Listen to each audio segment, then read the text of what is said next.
This conversation will be conducted in Spanish, and a recording with an English transcription will be made available on our website after the event. It is now my pleasure to turn the presentation over to my colleague, Blanca Serrano, Project Director at ISLA, who will introduce the program. Thank you. Muchísimas gracias, Olivia, y gracias a todos por conectarse esta tarde.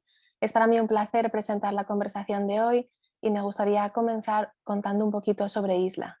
ISLA es un instituto privado de investigación con sede en Nueva York, fundado en 2011, y el objetivo de ISLA es promover la investigación sobre arte latinoamericano.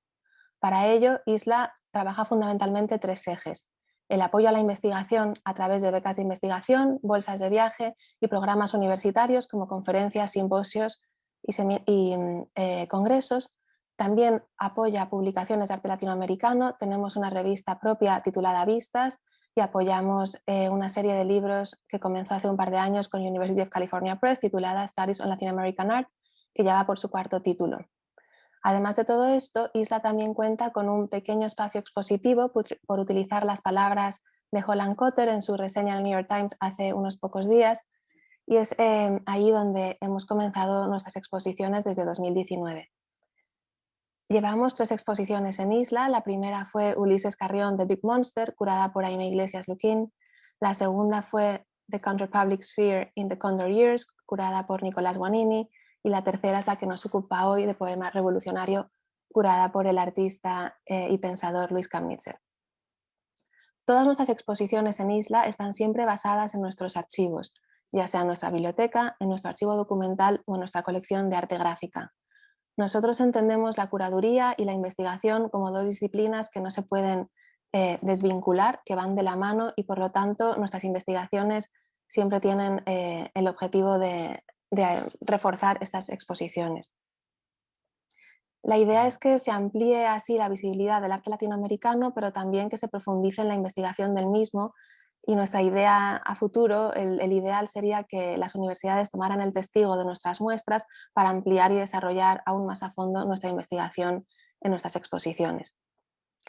En ese sentido, también todas las exposiciones tienen una parte online, con una publicación online y también en papel, que pueden solicitar a través de nuestra página web, y una serie de programas públicos. El de hoy, el que nos ocupa hoy, es el segundo de 3.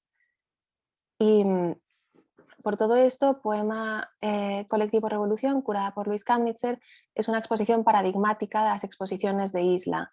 Toda esta exposición está completamente basada en la investigación del archivo. El archivo ha sido un eje fundamental para la muestra, y aprovecho esta ocasión para darle las gracias a Araceli y a César de Colectivo 3 por haber custodiado el archivo de esta obra colectiva bajo el colchón durante muchos años. Esta investigación, como en otras ocasiones, ha permitido recuperar momentos, lugares y también episodios y relatos poco conocidos de la historia del arte, y es la tercera muestra de las 3 que hemos hecho hasta ahora en ISLA, que creo que también pone de relevancia la importancia de los conceptualismos en Latinoamérica, tanto por su vanguardia artística como por la impresionante red internacional que labraron estos artistas, como también por su compromiso político. Y para cerrar, les quería recordar que nuestra exposición está visible online en la página web, además de la publicación, y por eso les invito a chequear www.isla.org y también a seguirnos en Instagram. Nuestro nombre es isla_art, y la exposición se podrá visitar en persona en Nueva York hasta el 1 de mayo, un día muy apropiado, Día del Trabajo en casi todos los países, creo que no en Estados Unidos. Y les recuerdo que el tercer evento público de esta muestra tendrá lugar el 14 de abril y será una conversación entre Luis Kamnitzer y el profesor Alexander Alberro de Columbia University.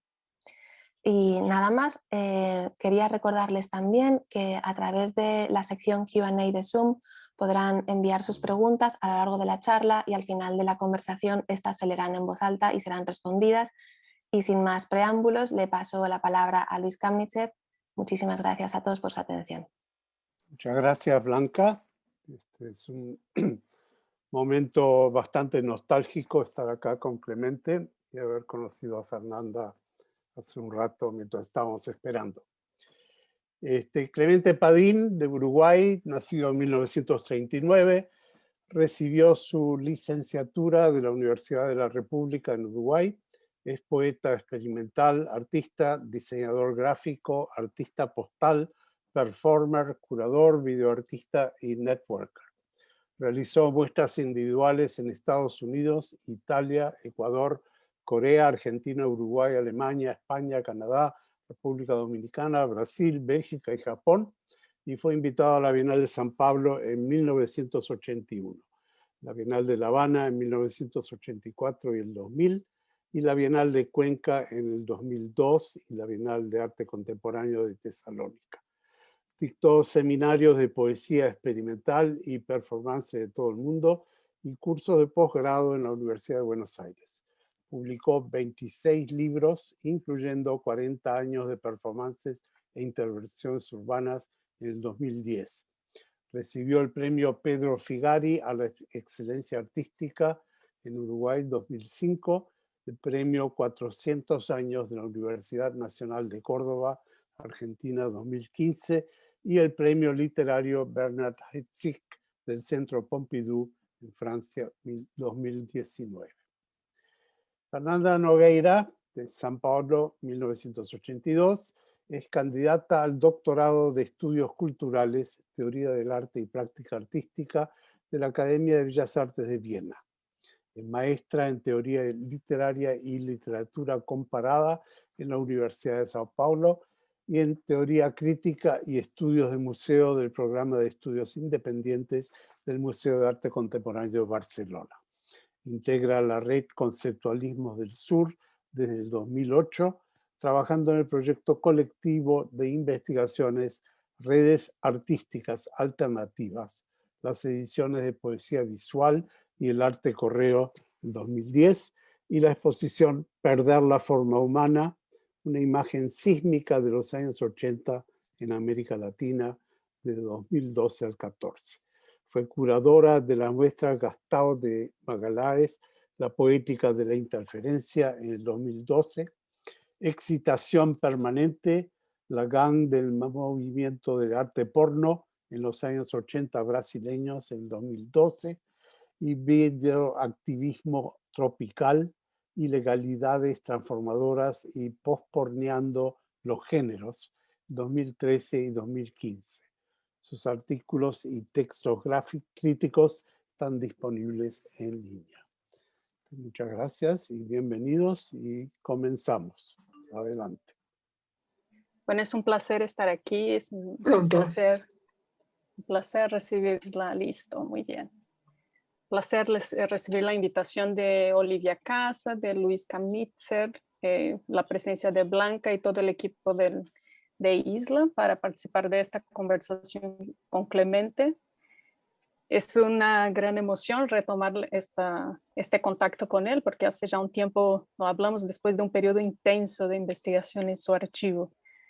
¿No? En el 2010, con la red Conceptualismos del Sur, varios miembros estuvimos involucrados en ese proyecto Redes Artísticas Alternativas, las ediciones de Poesía Visual y el Arte Correo, tratando de hacer un mapeo que formaba parte de un proyecto mayor de la red, el Cartografías, que recibió un apoyo de AICID a través de Reina Sofía, y en ese proyecto pues tratábamos de relevar archivos de artistas en diferentes regiones. En mi caso, yo estaba más involucrada con archivos de artistas en el Cono Sur, y que involucraba el archivo del poema Proceso en Brasil, en diferentes puntos de Brasil, contrastándolo con el archivo de Clemente Padín y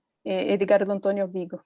Me acompañaba en estos momentos Fernando Davis, y estábamos siempre tratando de levantar la importancia, ¿no?, de la memoria disidente que el Arte Correo fue capaz de generar en los años 70 y 80 principalmente, ¿no?, en que hubo un gran intercambio de trabajo gráfico, de propuestas poéticas radicales y otros documentos que fueron importantes para pensar esa memoria disidente, ¿no? En tiempos de dictadura militar, sobre todo en estos países en América Latina. Y el intercambio con Clemente fue muy productivo en ese sentido, porque fue creo que uno de los primeros archivos que pude visitar. Y hablar con Clemente, tener acceso a su archivo, que es monumental. Ahí vemos en la imagen de Clemente un pedacito que ha quedado ahí en su casa después del traslado que la red Conceptualismo trató de generar en el puente con la Universidad de la República para mantener su archivo salvaguardado en Montevideo. Pues fue en ese momento que yo hice la investigación. Todavía Clemente Padín tenía todo su archivo en su casa, había recién pasado por un proceso de inventario bruto, ¿no? Crudo, en el que participaron también Cristina Freire y Fernando Davis, antes de hacer el puente con la Universidad de la República, ¿no? En ese proceso de inventariar. Y fue muy productiva en el sentido de que acceder a los materiales ahí con Clemente al lado, pudiendo mostrarme o mostrarnos también dónde cada parte de su archivo, qué significaba, con qué se enlazaba, fue súper productivo, además de poder sanar dudas que tenían que ver con el enlace de las prácticas artísticas con los contextos históricos, con los hechos históricos que impulsionaban, que de alguna manera provocaban estas reacciones estéticas, ¿no? Y estas voluntades de formación de colectividad en esos años. Entonces fue un momento de mucha escucha y que aquí de algún modo vamos a compartir con ustedes, ¿no? De la misma manera y con el mismo entusiasmo que teníamos ahí, que pudimos vivir en estos años de investigación del archivo de Clemente en Montevideo. Me gustaría empezar hablando sobre esta cuestión de cómo el proceso de escucha, de testimonio y de encontrar los enlaces entre los acontecimientos políticos, históricos y políticos con las prácticas artísticas, pues me gustaría regresar un poco y resaltar en qué momento el poema colectivo Revolución se lanza como convocatoria, ¿no? Por el colectivo 13 en México, pero también basado en ese proceso histórico, ¿no? Que estaba en curso en Nicaragua, ¿no? No podemos olvidar que Poema Colectivo de Revolución surge precisamente en ese momento en que la revolución popular sandinista tiene éxito en Nicaragua, en que la ocupación estadounidense ya no tiene lugar porque la guerrilla logró tomar el gobierno y muchas cosas cambiaron de ese momento en adelante, ¿no? El proceso de afirmación cultural de Nicaragua dejó de ser completamente colonial para tratar de relevar y dar importancia a las prácticas más populares, las organizaciones populares, la historia local, las lenguas indígenas locales, las prácticas artísticas, incluso autóctones del lugar, todo eso se pasó a poner como en primera línea, ¿no? De importancia después de la revolución sandinista. Y con ese proceso revolucionario, Ernesto Cardenal, que creo que es un poeta muy conocido, que ya hemos escuchado sobre su trabajo y conectado con Escura y está conectado con la teología de la liberación. Él asume el Ministerio de Culturas en Nicaragua en el 79, 1979, cuando se da la revolución. y asumiendo el Ministerio de Culturas, él tiene la idea de hacer un proyecto que es lanzar el Museo de Arte Latinoamericano Contemporáneo de Managua. Y él dice que ese museo tenía como propósito principal ser la expresión de la solidaridad internacional con el pueblo de Nicaragua y para que sirviera al conocimiento mutuo y a la independencia cultural de estos países, ¿no? El conocimiento mutuo entre los países o la gente de países que se había dispuesto a contribuir con ese museo. Él hace un llamado internacional para formar la colección de ese museo en el 81 y las embajadas de Nicaragua en diferentes países, sobre todo en 3 países que en ese momento de la Guerra Fría eran alineados con Estados Unidos, ¿no? Y que había gente que había emigrado de países latinoamericanos, pues hace un llamado a que artistas que están en España, Italia y Francia sobre todo, manden sus trabajos a través de la embajada para componer esta colección. Luego vamos a ver que el envío de obras tiene un alcance mucho más grande luego de este primer llamado en el 81. Pero creo yo que este llamado, digamos, el gran impacto de este llamado acaba haciendo que el Frente Mexicano del Grupo de Trabajadores de la Cultura en México asuma también un papel importante al asumir en 1981 también la revolución sandinista como tema principal de los trabajos, ¿no? Para los varios grupos que estaban actuando en México en ese momento, y eso acaba esparciéndose por toda América Latina y en el mundo, obviamente, por los colectivos que estaban trabajando con Arte Correo, sobre todo el colectivo 3. Bueno, haciendo esa pequeña introducción, es que doy la palabra a Clemente, querido maestro, para que nos explique un poco sobre una diferencia básica que me parece bien interesante entre las iniciativas individuales de Arte Correo en los años 70 y cómo eso se va transformando con el paso del tiempo. Y a mí me parece que en los años 80 ocurre una formación mucho más clara de colectividades, de gente que está trabajando, que está activando el Arte Correo, ¿no? Incluso esta formación de colectividades locales me parece que ya está señalada por el colectivo 3 en su texto de presentación de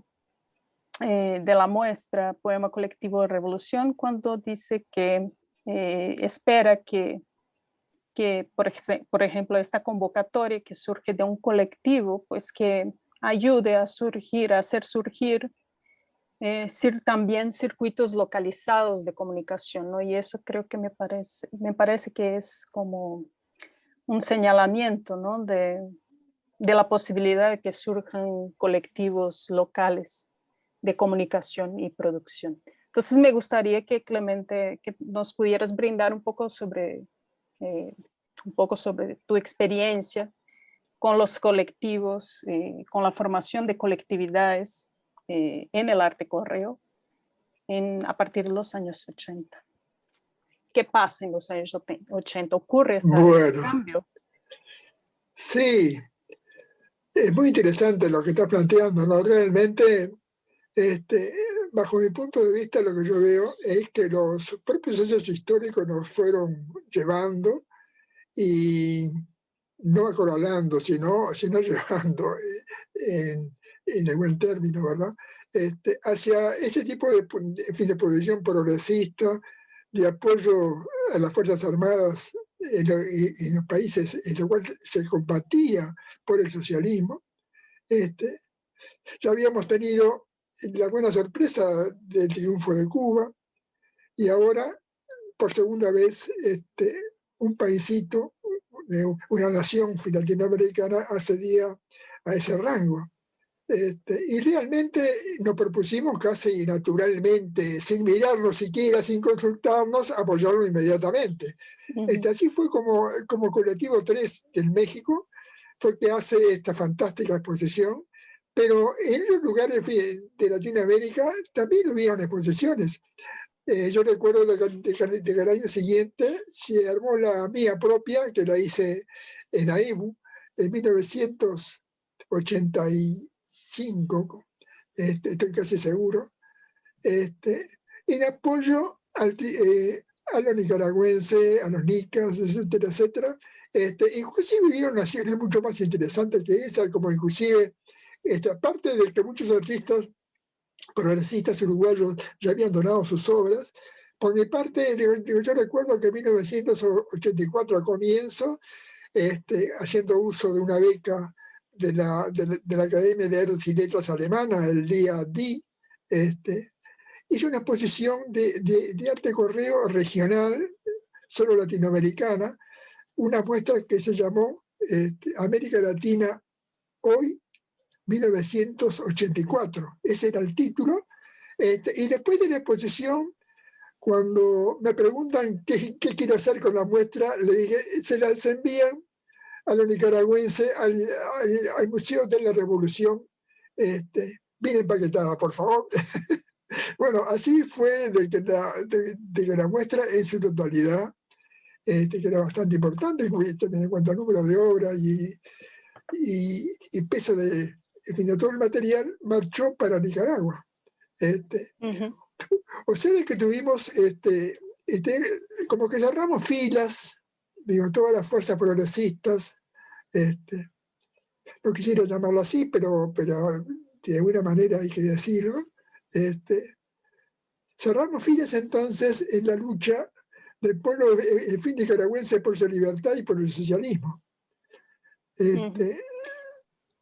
Y claro, realmente, digamos, prácticamente todas las muestras que hicimos en esa década y en la siguiente fueron enfocadas a las diferentes luchas de clase por los derechos humanos y por la democracia.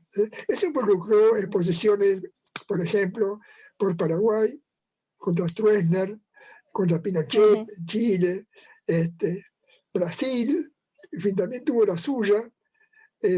O sea, que prácticamente ya estábamos disparados y prácticamente todo lo que hacíamos tenía que ver con la revolución latinoamericana, que te confieso, yo le veía a la vuelta de la esquina. Lamentablemente no fue así y en cierto sentido aún no nos hicimos la autocrítica, porque realmente fueron instancias decisivas para muchísima gente que murieron miles luchando por la revolución, y nosotros estábamos un poco al lado de todo eso, alentándolos, pero hoy es interesante que menciones esto, ¿no, Clemente? Porque sí. parece que hay un cambio también, no solo en el modo de organización, ¿no?, del arte correo que empieza a ganar esta colectividad en los años 80, pero también en los modos, en la poética misma, ¿no?, o en los mensajes de las poéticas que empiezan a circular en los años 80. Cuando muchas dictaduras están en proceso de caída, ¿no?, en América Latina. Yo creo que hay un cambio de estrategia, ¿no?, contrainformativa. Si tú me permites, yo lo atribuyo, claro, digo, más que a proceso político, a cierta política de enganche del imperialismo, que nos trae el liberalismo económico político, ¿no? Eso fue funesto para todos nosotros. Yo recuerdo de que en la década de los 80 yo levantaba el teléfono, ¿no? Y empezaba a convocar a gente amiga para que asistiera a los eventos que estábamos realizando en la calle, y se presentaban cientos de personas, se pasaban la voz, de alguna manera siempre estaban llenos de gente, digamos. Todos los fines de semana teníamos un grupo de jóvenes. Yo trabajaba en AEBU, que es el sindicato de empleo bancario, y allí me destinan a un sector para el cual lo encontraban profesor, y era el sector de los jóvenes becarios del interior. Bueno, con ellos prácticamente todos los fines de semana siempre hacíamos alguna obra de intervención urbana en las calles, todos los fines de semana. Y iban cientos de personas, pero a comienzos ya de los años 90 aparece el neoliberalismo, Reagan, la Thatcher, etcétera, etcétera, y la gente ya te empezó a responder, no, que no puedo, que tengo que ir al médico, que tengo que cuidar a los nenes, tal cosa y tal otra, pero se fueron apartando y prácticamente ya no fue nadie, ¿no? En fin, afortunadamente eso después, sí. Sí. No, pero pensando en esta cuestión, ¿no?, de reocupación de la calle en los años 80, después de la caída de la dictadura, ¿podríamos mencionar tu misma contribución al poema colectivo de revolución, ¿no?, que es este poema visual que dice paz, pan, y pones, detrás, ¿no?, del poema visual aparece una imagen de una protesta callejera sobre el 1 de mayo, ¿no? ¿Podríamos comentarnos un poco, ¿no?, sobre esa intervención que haces y que envías al poema colectivo de revolución? Eso, yo en aquella época era un militante político, y estaba, como se podrán imaginar, apoyando bajo todo punto de vista todas las iniciativas de los sectores obreros, porque eran los sectores progresistas del país, eran los que proponían la recuperación de la democracia total, la plena vigencia de los derechos humanos. Y políticamente siempre apoyando y alentando leyes progresistas para todo el país y para todo el pueblo. Por ese motivo, entonces, había hasta un cierto respeto, digamos, por el papel activo que tuvieron bajo la dictadura, que no bajaron los brazos en ningún momento, ¿no? Hay que recordar que cuando comenzó la dictadura hubo inmediatamente un paro general que abarcó prácticamente todas las profesiones y todo el país, ¿no? Y eso un poco como que condenó ya de entrada, en pleno nacimiento, el futuro de estos dictadores. Pero realmente, de lo que yo venía hablando de 1 de mayo, bueno, hacia 1983, cuando prácticamente ya la dictadura ya entregaba el poder al poder civil, en aquel momento entonces, yo me sentí fuerte como para organizar una muestra de arte correo antes de que terminara la dictadura, y con unos amigos en la propia AEBU hicimos una muestra por el 1 de mayo, ¿no?, que fue la primera instancia pública y en el cual el pueblo pudo expresarse todo lo que quería, ¿no? Y realmente, como aún nos sentíamos un poco inseguros, apelamos al apoyo de Naciones Unidas, aunque les parezca un poco exagerado, pero fuimos ahí y logramos que nos apoyaran, y hicimos una muestra entonces que era una muestra intocable, porque los militares no podían. Creo que tenemos una imagen de esta muestra, ¿no?, del llamado de esta muestra. Sí, muestra. Más al final de nuestra presentación, creo. Bueno, y esa posición...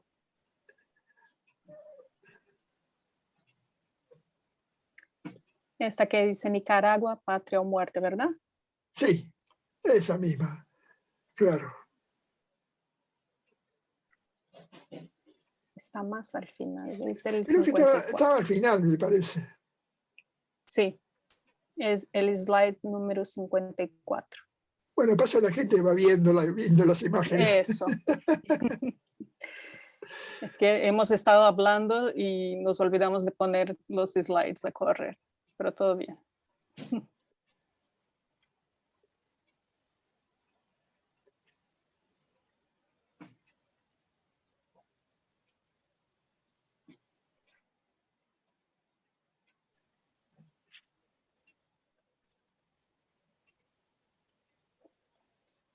Pero luego regresamos a estos temas también.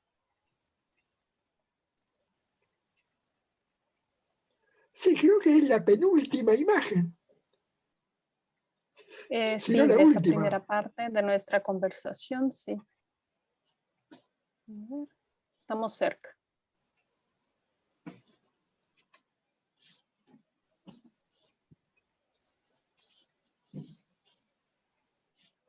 La revista Participación. Esa no Sí. la conoce casi nadie, pero qué importante que fue. Era el órgano de la Asociación Latinoamericana y del Caribe de Artistas Correo. Sí. Tuvo una vida muy corta, ¿no? Ahí No, está, él mirá. sí, Ahora está. Ahí está está. llegando. Ahí, eso. La anterior. La imagen anterior. Eso. Esta exposición que dice Clemente que estaba organizando en Nairobi. ¿Cierto, Clemente? A ver qué año fue, porque tengo mis dudas si fueron en el 84 o 85. Me No habías recuerdo bien. comentado que lo del 84. Sí. Ahí va. Bueno. Sí, y todas estas imágenes que hemos visto antes también tienen que ver con el año 84, ¿cierto, Clemente? Sí, claro, sí. Observando un poco la cronología, vemos de que hubo una acumulación de grandes exposiciones en el año 84.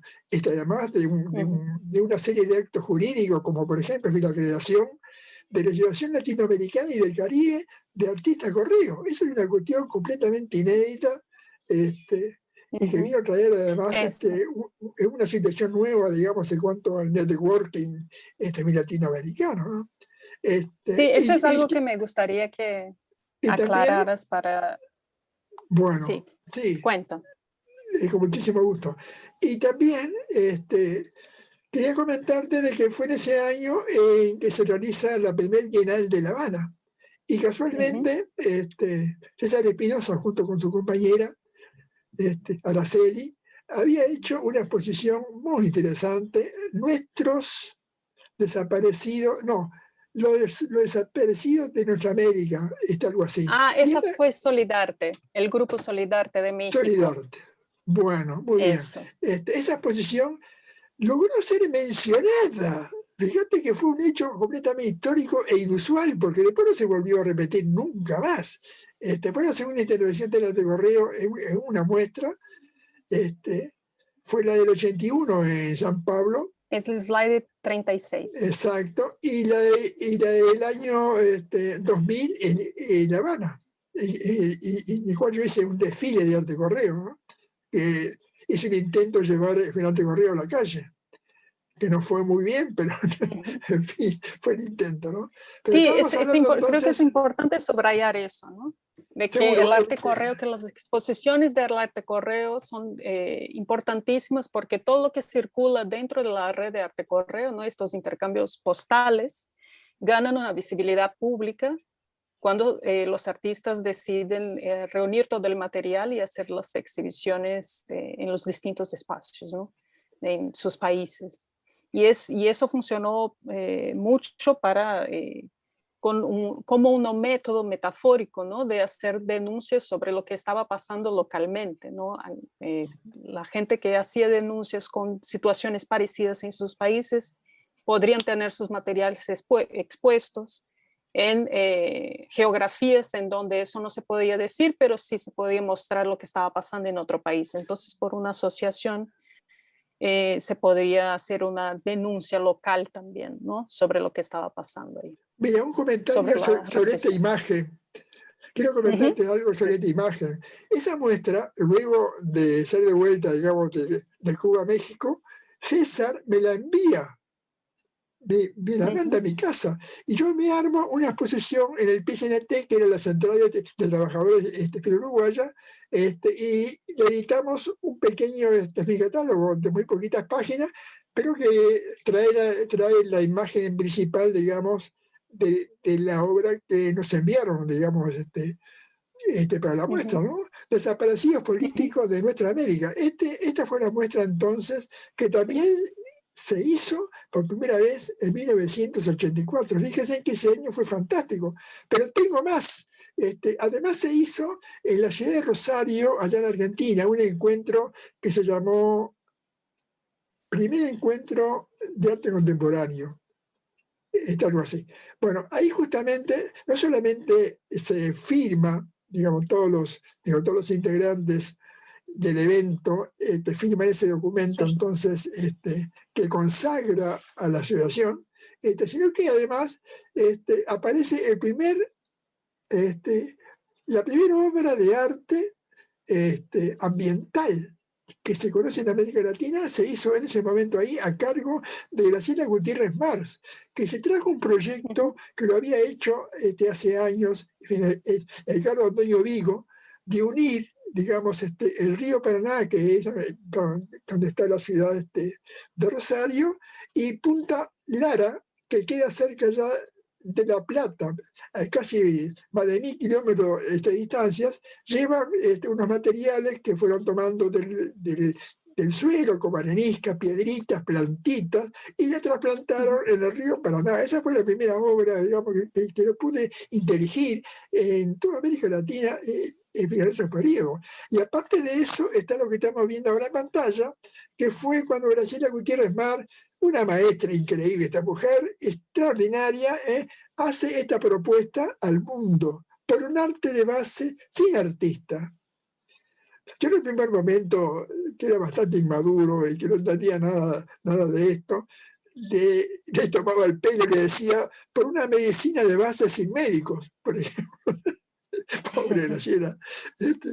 Bueno, pero realmente fíjense ustedes que acá ya se define claramente, digamos, hacia dónde apunta, digamos, una apuesta, ¿no? Hacia la gente del pueblo, ¿no? Que es hacia dónde estábamos dirigiendo todos nuestros esfuerzos, ¿no? Peleando por la libertad. Y por último, en este mismo evento hicimos toda una jornada, un día entero de ayuna por la libertad de los países juzgados por la dictadura. Eso, fuimos a una placita pública, ahí escribimos lo que queríamos hacer, grafitis, y luego nos quedamos un día sin comer, imagínense. Yo me acuerdo que no sé cómo llegué, porque realmente no estaba muy maduro para ese tipo de acción, pero bueno, para ustedes vean de un poco entonces cómo nos manejábamos nosotros en aquella época. Yo recuerdo para todos los participantes, que lamentablemente no me acordaría de todos ahora, pero fue un evento Te que... pregunto, Clemente, ¿fue en esta misma oportunidad que se formó la Asociación Latinoamericana y del Caribe? Claro, sí, claro. Trajimos un escribano público, le pagamos. Un artista pagando. Es interesante eso, ¿no? De que haya una necesidad, de... Bueno, y acá al final hay un sello. Bueno, ese sello es el del escribano público que nos consagró como una entidad pública, digamos, ¿no? Está bien. Bueno, ¿qué pasó Lo que ahora? me llama la atención es que esta asociación está formada en su mayoría por artistas mujeres, ¿no? Graciela Gutiérrez Marx, Verónica Horta, Jorge Horta, Claudia del Río, Susana Lombardo, Nene Argañarás, Mamá Blanca, ¿no? Que es la mamá de la madre de Graciela Gutiérrez Marx, sí. Marina Rothberg y tú, Clemente Padín. Sí. Es interesante. Y aquella exposición que nos has enseñado, que viene, es el siguiente slide, en realidad se hizo por la propia asociación, ¿no? Sí, claro, seguro. Pero esa es la Inclusive, Asociación y una Uruguaya. consecuencia de esta asociación fue de que apareciera una revista que la editaba yo acá en Montevideo, que se llamó Participación, que era mensual además, fíjense ustedes, y llegaba a toda América Latina. Era muy liviana, claro, está ahí, y era muy barato. Yo afortunadamente había regresado de Alemania con los bolsillos llenos de plata. Me pude dar el lujo de Después de haber financiarlo por lo recibido menos. una beca de la DAD. Bueno, está bien. Esta es una propuesta que la hice ya por 1970 y 71, hacia una poesía sin objeto, ¿no? Sin la palabra, con solo oración. Y bueno, entonces armó todo un proyecto. Yo en aquel momento estaba estudiando semiótica en la universidad, y me fue muy provechoso para poder elaborar, digamos, todo esto. Y tiene algo que ver, además, con intentar legitimar lo que es el lenguaje de la acción. Entonces trato de ver teóricamente cómo se fue desarrollando la comunicación, etcétera, etcétera, y todo eso. Y esto generó un libro de la representación a la acción, que justo allá por 1975 llega a mi casa Julien Blay, que es un gran editor francés, que sacaba la revista Docs y otras. Vio el libro y quedó enamorado y se llevó para Francia y lo publicó. O sea que este libro además estaba escrito, estaba preparado para ser presentado ante el encuentro por un arte no objetal que se iba a realizar en el 84, creo, o 83, en Medellín, en Colombia. Yo pensaba ir, pero cuando caí preso ya fue imposible. Fue, 1981, digo, ya la fecha del de Medellín, o 80. Por ahí anda. Bueno, pero esto es para hacer un curso de un año. Difícilmente te lo puedo aplicar en 10 minutos. En fin. No. Creo que vamos a poder regresar a ese tema de tu proceso de radicalización con la poesía ya pronto. Pero me gustaría retomar lo que estábamos comentando sobre ese año de 84, ¿no? Lo que pasó y el boletín participación, ¿no? Porque el boletín participación, en el momento que yo estaba investigando tu archivo, me pareció que fue así, aunque haya durado solamente 2 años, creo que ha tenido, ¿cuántos? 6 números, Clemente, no recuerdo bien.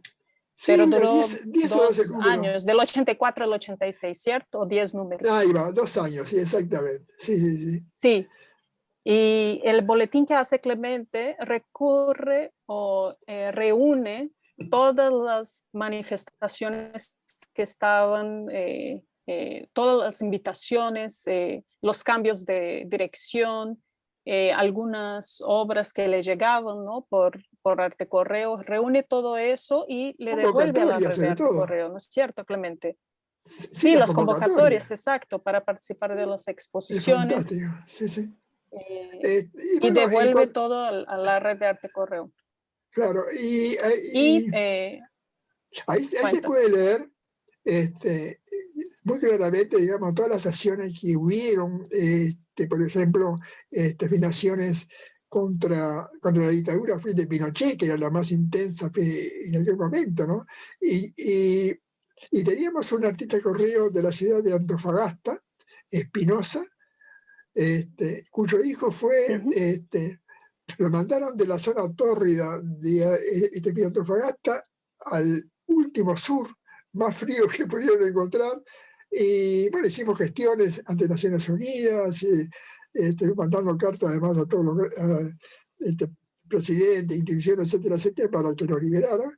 Justamente este chico lo libera gracias a nuestra presión, y lo traje a mi casa. Estuvo viviendo unos meses hasta que después se reubicó o volvió a Chile, no recuerdo si muy bien. Pero quiero decir entonces de que la situación estaba funcionando a pleno. Ujú. No solo, Exacto, es como eso lo que había pasado contigo, ¿no? De ser llevado a la cárcel y conseguir ser liberado por una movilización de artistas correo, ¿no? Que sí, sí, reunieron sí. asignaturas, firmas, Bueno, ¿no? Y bueno, sí, luego es como repetido nuevamente en los años 80 cuando el hijo de este artista cae preso en Chile, ¿no? Y sí, sí, ustedes sí, hacen la claro, misma movilización. exacto. Y luego de otro artista, creo que guatemalteco, me le ocurrió lo mismo. Estaba estudiando, Romeo Galdames, ¿no? exactamente, Galdames. Estaba estudiando ahí en San Pablo, y fue reprimido y tuvo que irse. Bueno, pero antes fue que vieron yo preso, creo, no sé cuánto tiempo. En Sí, creo fin, que fue a El Salvador y ahí cayó preso y luego sí, sí, tuvo que exiliarse en México, ¿verdad? Creo ahora que está el en México. trabajo de Paulo Bruschi en la convocatoria del poema colectivo Revolución señala precisamente eso, el momento en que Galdames está todavía preso, ¿no?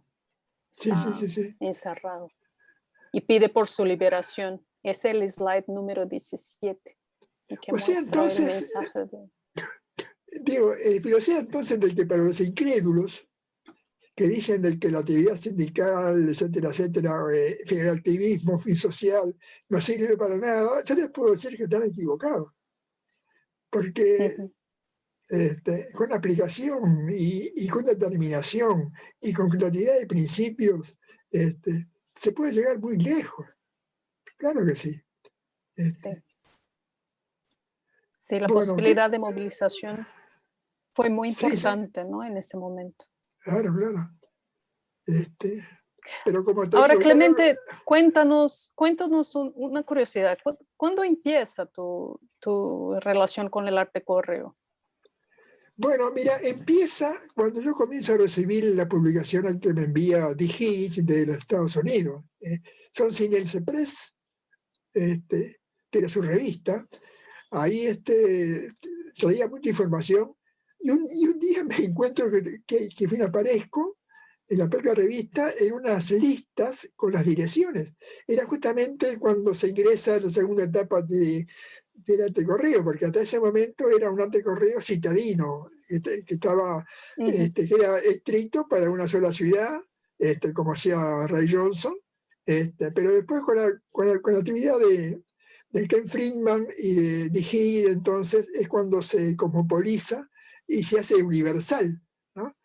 Realmente, a partir de ahí entonces yo me siento integrado en lo que se llama Network o la reunión de mi artista correo de todo el mundo y ya me siento parte de todo un movimiento al, al cual estaba destinando a lo mejor de mi fuerza, porque hice todo lo posible, hice publicaciones, difundí, y para de alguna manera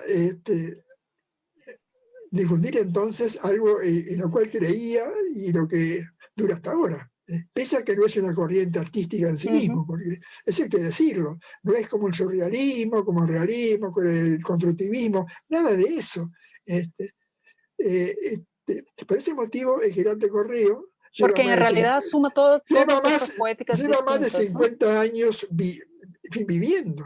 Porque parece mentira, lleva más de 50 años vigente. En cambio, las corrientes artísticas, digo, hay algunas que duran semanas, otras meses, algunas más sortudas duran años, realmente. ¿Y por qué ocurre eso? Porque no son la misma cosa. Son cosas muy diferentes. El arte mercantil, digamos, el que conocemos como el arte que se consume, no tiene absolutamente nada que ver con el arte correo, es real, ¿no? Salvo si vamos a otras instancias en las cuales ha llegado a la comercialización de las exposiciones de arte correo.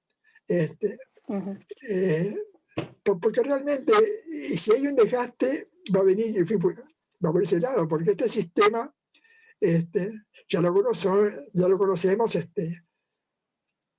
compra, en fin, cualquier cosa, se compra el aire, compra el amor, de todo, ¿verdad? ¿Y cómo no va a poder vender una muestra de arte correo?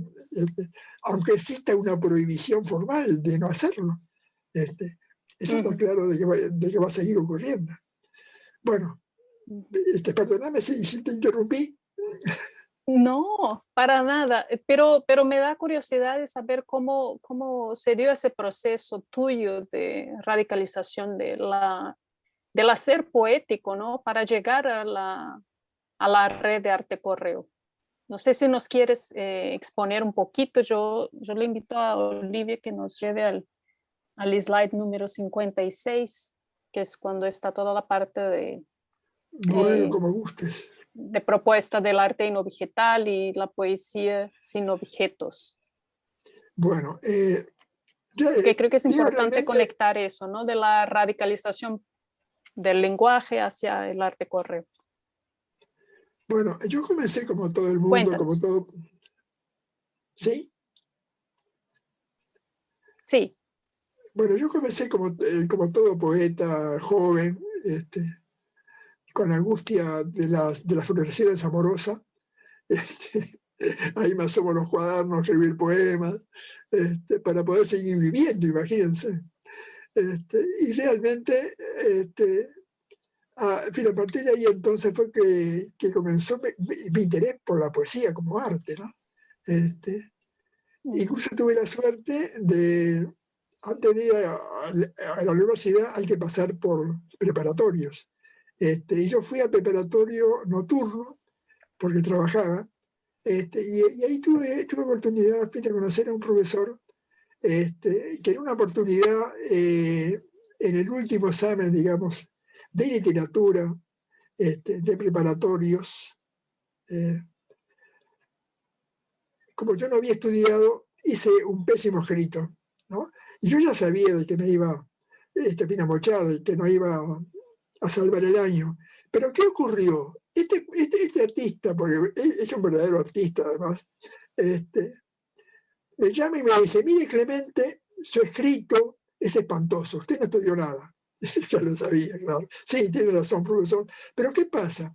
Está tan bien escrito, todas esas cosas absurdas que usted dice están tan bien escritas, que lo voy a dejar pasar para que vaya a estudiar letras a la Facultad de Humanidades y Ciencias en el Uruguay. Yo no entendía nada. Bueno, pero lo que me quiso decir es que yo tenía una facultad natural para escribir bien, supongo. Y bueno, como en aquel momento yo no estaba muy decidido a lo que iba a ser en mi futuro, fui a la facultad, me inscribí y así nació, digamos, mi amor y mi gusto por las letras. Y bueno, ahí justamente fue cuando me encontré con gente como yo, que generacionalmente estábamos obstruidos, que no podíamos, para difundir nuestra obra, ir a galerías, ir a editorial, en fin, a presentar tanto libro. Entonces decidimos crear una revista que fuera generacional, que nos diera a conocer y que de alguna manera entonces nos permitiera enfrentar a nuestro propio medio, ¿verdad? Bueno, y después de 3 o 4 años de intenso trabajo, fueron casi 17 números de la revista Los Huevos del Plata, ahí va trabajando duro, entonces fuimos logrando que la gente nos conociera, y llegó el momento entonces de pasar a la siguiente etapa, porque no era solamente editar y editar la revista, sino que también íbamos difundiendo todo nuestro pensamiento como generación. Y uno de ellos fue el tratamiento del lenguaje verbal como un material más, como si fuera un color, como si fuera, yo qué sé, un mueble, un ladrillo, algo. Y seguro... Sí, es interesante que yo te estaba sobre el momento, ¿no? Que se da esa ruptura con el lenguaje verbal. Yo mencionaba antes en una conversación contigo tu serie Signografía del 67, 68, 69. Yo te puedo explicar todo. Me ocurre entonces de que si era la revista 1967, y en el 68 sacó otra revista que se llamó Opus 10, que estaba dedicada casi exclusivamente a la poesía visual. Ahí llega una instancia histórica fundamental, que es el movimiento de Mayo francés. Y ahí uno de los cuestionamientos más importantes que se le hacen al lenguaje verbal es que se trata de un instrumento de poder del sistema para controlar a las masas. Eso fue una cosa indignante, ¿no? Nadie quería escribir nada, pero como éramos poetas, no podíamos andar lejos el lenguaje, y nos aprovechamos entonces de las formas, de las letras, de la palabra, y fuimos creando formas armoniosas que de alguna manera entonces pudiera ser un tipo de poesía asemántica, o sea, sin el sema, asemántica.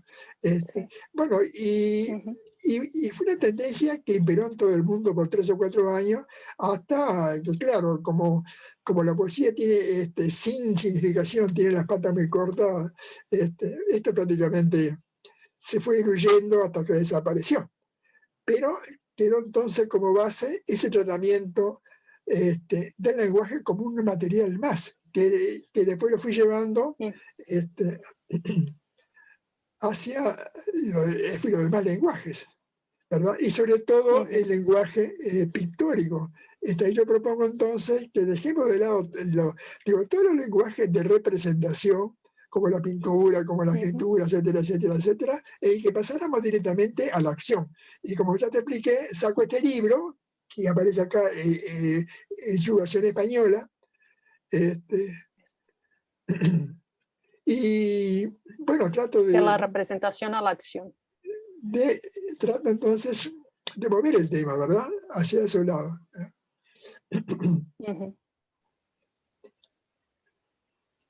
Sí. Bueno. Hay mucho para hablar.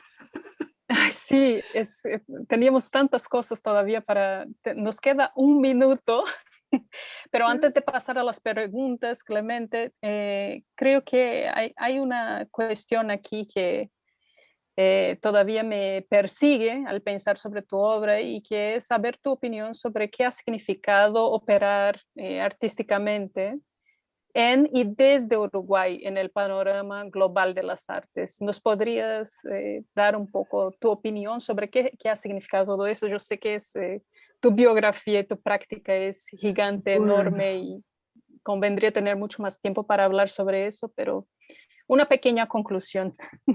Bueno, sí, yo te entiendo. Digo, realmente por mi propio temperamento y todo lo demás, yo me fui aullando poco a poco, digamos, de lo que vino al centro de la cultura uruguaya. En mi comienzo estaba en la generación del 45, desde prácticamente es una generación brillante, genial, con grandes artistas, grandes críticos. Solo pienso en Juan Carlos Sonetti, por ejemplo. En fin, es una generación increíble, pero en razón de que habíamos pasado por la experiencia de la revista generacional, que no podía ceder a nada, porque prácticamente esa generación era dueña de prácticamente todos los ámbitos culturales del país.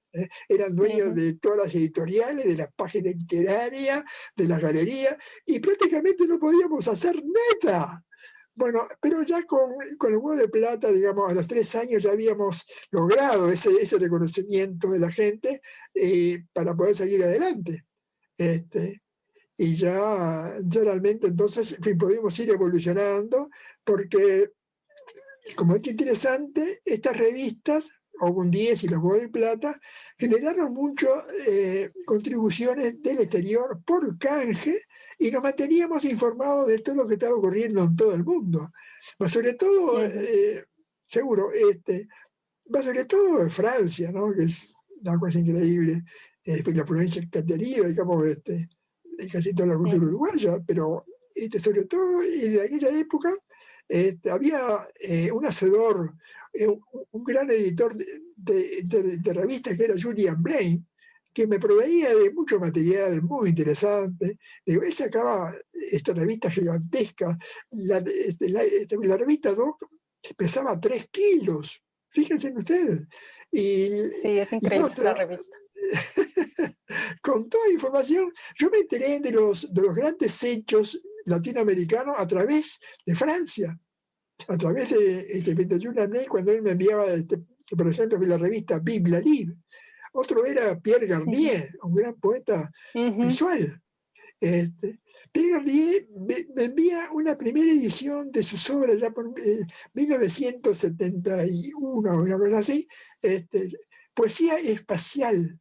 No se puede imaginar, ese libro me dio vuelta, y realmente entonces yo me tengo que sentir muy agradecido, pero prácticamente el resto de la cultura uruguaya, al parecer, hacía caso omiso de esas novedades.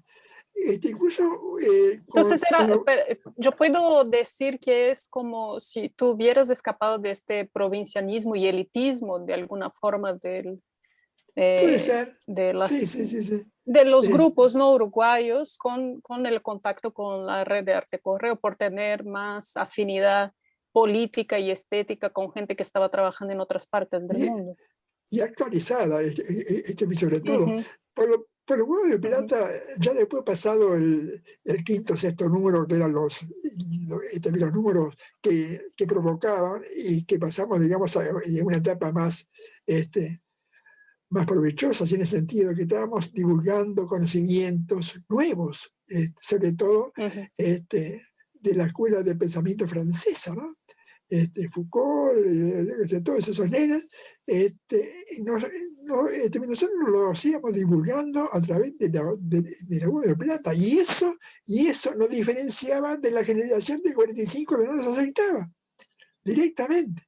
Entonces prácticamente se puede decir de que nuestra generación, los malditistas del año 70, fuimos los que divulgamos todas las tendencias estructurales francesas.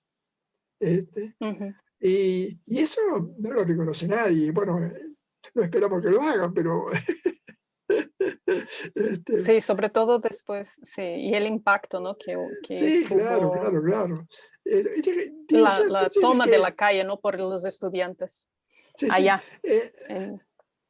Pero ya en la próxima década, bajo la dictadura, es justamente cuando los aportes generacionales nuestros fueron mucho más importantes. Ya, por ejemplo, en el 70 ya presentamos a la performance. Ya las instalaciones ya se venían haciendo. Y después en el correr tuvieron varios eventos, y sobre la caída de la dictadura tuvieron obras fantásticas llevadas a cabo por gente, sobre todo jóvenes, que trabajaban con la performance o con las instalaciones urbanas, intervenciones urbanas, y que prácticamente entonces podemos hablar de que de esa década, de que mucha gente habla de que fue la Edad Media del Uruguay, pero yo creo que no. De repente, esta basta saber década mirarlo. puede ser llamada de esa manera, pero en aquella época no creo, con todo lo que se hizo y de la calidad incluso, ¿no? Que se venía haciendo. Y por algún motivo es que estamos hablando tanto de aquellos años. ¿Por qué hablamos tanto? ¿No será por eso? Porque necesitamos aprender algo de estos años también. Bueno, pasamos a las preguntas, Clemente. Sí, cómo no, con gusto. Tenemos 3 preguntas aquí. Bueno. Tenemos 3 preguntas para Clemente. Una es de Chloe Cosal. Dice, Clemente, ¿estuvo en comunicación o colaboración con artistas de arte correo argentino Eduardo Antonio Vigo durante la Guerra Sucia de Argentina. Si es así, ¿qué recuerdo sobre Vigo durante ese tiempo? Recuerdo el tipo de arte que Vigo estaba haciendo. Bueno, sí, ¿no, Clemente? Vigo era... Bueno, Eduardo Bueno, Vigo tú fue contesta. uno de los que más ha influenciado mi obra, eso debo admitirlo. Un tipo genial, extraordinario, a veces inimancable porque tenía un temperamento muy jodón. Creo que podrías aprovechar esta pregunta para sí, señalar esta ¿cómo diferencia entre no. el Debo arte de la decir acción. que es una figura fantástica que ha merecido mucho más difusión, más conocimiento de su obra, que ha sido excepcional, ¿no? Digo, realmente, afortunadamente hay un buen archivo allá en La Plata con toda su obra, a la cual podemos acceder a todos sus escritos, todas sus notas. Una Y ver muchos trabajos de personalidad Clemente también y de increíble. todo el continente. Bueno, Sí, es increíble ese en la archivo. década de los 60, él era un gran grabador, además, ¿no? Y era muy amigo de los grabadores de Montevideo, por lo cual prácticamente 1 o 2 veces al año siempre nos visitaba. Y ahí trabé un conocimiento muy directo con él, y bueno, y después a partir de la correspondencia, fui participando de su obra. Inclusive cuando yo hago mi primera acción allá en 1970, lo hago siguiendo sus señalamientos. Prácticamente es la manera como Vigo organizaba su arte de la acción, ¿no? Con los señalamientos, que es como lo llamaba, señalamientos. Él elaboraba una serie de órdenes, de comandos, para que la gente lo fuera realizando, y de esa manera entonces se iba Vigo formando. Es algo así como un happening, ya la manera posterior, digamos, ¿no? Después de Alan Capro, y que prácticamente él fue desarrollando entonces, y que lo conservó además como una forma artística vigente, en fin, para él, ¿no? Bueno, yo justamente en 1970 en el hall de la universidad hice mi primer trabajo en base a una obra de él. Eso, inclusive también hice, para apoyarme, una obra suya, un señalamiento suyo, con lo que hicimos 2 obras de arte de la acción, que prácticamente no se conocía lo que era acá en Uruguay. Pero como en razón de mi distanciamiento, digamos, con los centros de poder cultural uruguayo, prácticamente no vino nadie. Pero hay algunos testimonios, y la obra fue hecha, y está ahí como comienzo ya, se puede llamar oficial, porque realmente está ahí. Bueno, aparte de eso, Vigo técnicamente además, él elaboró una tendencia poética muy interesante, que la poesía por y o a realizar, es como la llamaba. Inclusive tiene un libro escrito para justificar sus dichos, y realmente es una postura, en fin, bastante interesante, pero bajo mi punto de vista, no, o no la desarrolló bien del todo, o se quedó, digamos, sin terminarla, porque realmente deja muchas cosas que quedan ahí bien pendientes, ¿no? Digo, realmente, ¿no? Yo me acuerdo que él nos invitó en 1971, cuando hace la presentación de su tendencia artística, en el CAIC, allá de Buenos Aires, en el Centro de Arte y Comunicaciones de Jorge Gruber. Ahí nos invita entonces a asistir a una serie de poetas latinoamericanos. Recuerdo que de Brasil vino Vladimir Díaz Pino, Joao Felicio dos Santos, gran historiador, sabía montones este hombre. Bueno, pero bueno, yo tengo conocimiento con Vladimir Díaz Pino, y bueno, fuimos grandes amigos, realmente, hasta que falleció. Él me llevaba prácticamente todos los meses a Río de Janeiro, para Sí, contarme. es interesante, ¿no? Esa conexión directa entre Sí, ustedes, sí, entre sí, porque Vigo, la gente digo, del Río de Janeiro de Poema Proceso, claro, tú. él tenía, mira, tenía un apartamento vacío en, ¿y cómo se llamaba el barrio? Bueno, no me acuerdo ahora. Y prácticamente con mi señora nos íbamos todos los meses a Río de Janeiro. Qué Claro, él bueno. tenía dinero y funcionaba al gusto. Y yo me pasaba escuchándolo porque además hablaba muy bien. Sí. De haber un gusto Es, escucharlo, es ¿no? importante que digas esto, porque me parece que la gente tiene que saber también que no se trataba simplemente de una conexión que se daba por correo y que no había una amistad, ¿no? Sí, Una sí, sí, sí, sí. afectividad entre ustedes. Y sí que había, ¿no? Y cuando fue posible hicieron el esfuerzo de encontrarse para intercambiar y para estar Realmente, juntos, ¿no? sí, sí, Efectivamente. sí. Nos queríamos Bueno, mucho, paso. realmente, sí, perdón. Sí, Tengo dos preguntas más, Clemente, para que se nos vaya el tiempo. bueno. Tenemos 3 minutitos para terminar. Una es de Raúl de León. Pregunta sobre la importancia para la acción y difusión de AEBU como espacio de reunión y efervescencia artística y cultural en el Uruguay de los 80. Si podrías comentar un poco, ¿no? Sobre la importancia de AEBU. En los 60, En los ese, 80. En los 80. 80.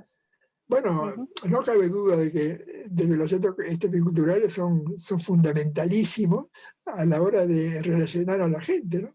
Y dar a conocer obra, por algún motivo siempre se llenan esas convocatorias con gente joven de todos los países del mundo, ¿no? En general. Yo fui uno, AEBU era el espacio bancario, ¿no? Donde estuviste. AEBU. AEBU, eso, Estamos AEBU. Lo hablando de cosas siento por la diferentes. Yo pronunciación. hablaba del AEC, pero AEBU es un sindicato Claro, lo siento. uruguayo, AEBU, que es Asociación de Empleados Bancarios del Uruguay, AEBU. Bueno, Ok, en aquella época eso, entonces, esta misma. bajo la dictadura, los bancarios eran intocables. Los militares Uh-huh, no podían contra el dinero público y popular, uh-huh. porque había un convenio a nivel internacional que los protegía, evidentemente, ¿no? Y yo tuve la suerte de conocer a un dirigente, en la cárcel conocí a uno de los dirigentes, que no me acuerdo el nombre ahora, lamentablemente, porque le debo tanto a este hombre, pero le decían el alemán. El alemán me dijo, mirá, este país cuando salga, anda a Ebu que te da trabajo enseguida. Yo pensé que me estaba tomando el pelo. No, cuando Era en quedé serio. libre en el 87, yo llevaba como unos meses sin trabajar, libre, bajo libertad vigilada. Yo aproveché entonces, voy a Ebu y pregunto a ver si que era amigo del francés, del alemán, y me dijeron, sí, qué bien, bueno, soy profesor de educación física, puedo dar clases, puedo cuidar al baño, puedo hacer lo que sea, con tal de trabajar. Bueno, y me dieron trabajo, en negro, digamos, sin estar registrado públicamente, ¿no? Y estuve trabajando así hasta que cayó la dictadura. Ahí me dan mi cargo como profesor de educación física y me mantienen unos pocos años hasta que envejecí y yo ya tenía más de 55 años y me cambian de carátula, como lo indico, y paso entonces a prensa y propaganda, como ya era licenciado en letras, me pasa para que corrija todo lo que genere la institución, AEBU, para su prensa, para sus discursos públicos, Pero sí fue para todo. importante en Exacto. Y Uruguay. eso, seguro, y eso me permite entonces acceder nada menos que las famosas máquinas de AEBU, que digo, todo el sector de prensa y propaganda, ¿no? Que éramos como 5 o 6 funcionarios que estábamos trabajando a full ahí con todas las máquinas esas fantásticas. Digo, yo me aproveché, debo admitirlo, y pude editar algunos librillos que después fueron la base de un libro que quiero mucho y que está a punto de aparecer la segunda edición, La vanguardia poética latinoamericana, prácticamente lo escribí ahí en los años 90 cuando estuve trabajando, hasta que me jubilé en el 2000. Ya cumplí 60 años en el 2000 y ya me jubilaron. Muy bien. Bueno, estoy completamente agradecida a Evo bajo todo punto de vista, y tengo un montón de anécdotas porque era uno de lo que más solo trabajaba, literalmente porque necesitaba dinero para mi hogar, ¿no? Mi señora, mi hija, después se casó mi hija. Había que trabajar, esa era la verdad. Bueno, la última pregunta, Clemente, es de William Spaller. Dice, ¿cuál fue la muestra de arte ambiental que Graciela Gutiérrez Marx hizo en Punta Lara, que mencionaste antes? Bueno, no fue en Punta Lara, fue en el río Paraná, pero Ajá. se llamó, creo que se llamó así, ¿no? Trasplante de Punta Lara al río Paraná. Y lo que tomó fueron, Okay. fue un proyecto de Vigo. Fíjense si será un genio, te digo, ya pensando en todo eso, y era apenas 1984. Lo que trajo entonces Graciela Gutiérrez Marx fueron unas piedritas, unas plantitas, arena. Sí, lo Y que habías después, mencionado antes, ¿no? ¿eh? Lo que habías mencionado antes, ¿no? Que describiste antes. Sí, ahí va. Bueno, y nos convocó a todos los que estábamos ahí participando en ese evento. Y bueno, y fuimos a la costa del río Paraná y nos remangamos los pantalones, nos descalzamos y nos metimos en el agua y hacer el trasplante. Ella además escribió un texto, me estoy refiriendo a Graciela Gutiérrez Marx, ella escribió un texto muy esclarecedor, que no me acuerdo muy bien dónde fue publicado, y que estuve buscándolo y no lo pude encontrarlo, pero porque quiero dar fe de que fue una obra pionera, ¿no? Por dos grandes artistas platenses, como Carlos Antonio Vigo y como Graciela Gutiérrez Marx, aparte del equipo que vino desde La Plata mismo hasta Rosario. No sé si respondí tu Bueno. pregunta. Creo que sí, creo que ya habías contestado antes también sobre esta obra. Pero fue interesante aclarar, ¿no? Que el proyecto era en realidad de Vigo. Pero Sí, bien, sí. aquí creo que vamos terminando entonces. No quedan ya preguntas. Te agradezco mucho, Clemente. Me lo siento por todos los cortes que te hice. Espero que haya sido posible concatenar las ideas. Es que eran muchos temas y No hay problema, no hay no, problema. creo que quedó mucha cosa fuera, pero igual Sí. ha sido un gusto hablar contigo públicamente. No, Es siempre un gusto conversar contigo. pero realmente para mí fue algo tan ameno, tan amistoso, tan agradable, que lo podemos repetir cuando quieras, con muchísimo gusto. Sí, lo hacemos. Tenemos que hacerlo.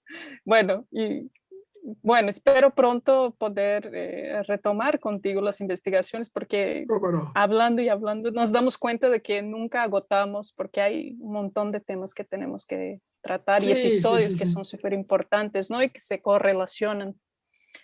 Invito a la gente Totalmente. a que, si está súper interesada, que vaya a investigar los archivos y hablar con los artistas y aprovechar su presencia Bueno, yo para despedirme ayudarnos de con todos ustedes, los enlaces. para despedirme de todos ustedes, quiero agradecer y felicitar a Isla, ¿no? Con este proyecto tan hermoso, y también un gran artista, gran curador, como Luis Carniza, ¿no? Que supo reclamar, digamos, nosotros, digamos, le contó lo que habíamos vivido y luchado en los 70 y 80. Digo, realmente, ¿no? Yo al menos estoy felicísimo y me pongo nuevamente las órdenes para cualquier otro tipo de evento que piensen en lucubrar. Muy bien.